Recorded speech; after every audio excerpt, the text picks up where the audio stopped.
Je, umewahi kujiuliza kwa nini watu wengi huanguka haraka na kukumbwa na matatizo na mitihani, lakini wengine kupitia matatizo hayo huweza kuwa imara na kuweza kufaulu? Kwa nini? Asirru fi khuluqin wahidin as-sabr. Nasiri hupatikana katika jambo moja, Muislam kuwa na subira.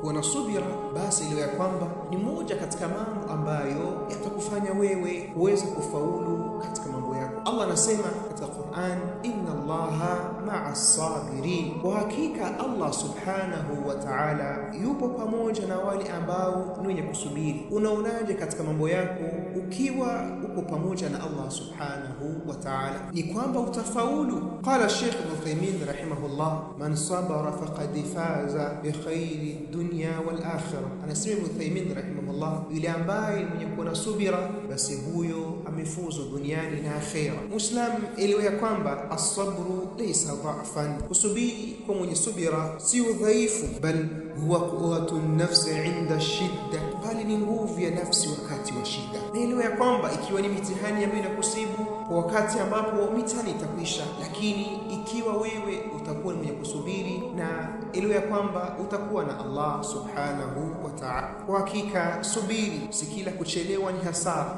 Subiri na si kila maumivu ni mwisho. Subiri si kila kuanguka ya kwamba hautoinuka. Amesema alayhi salatu wassalam, hakuna mtu aliyepewa zawadi bora na pana zaidi kuliko subira.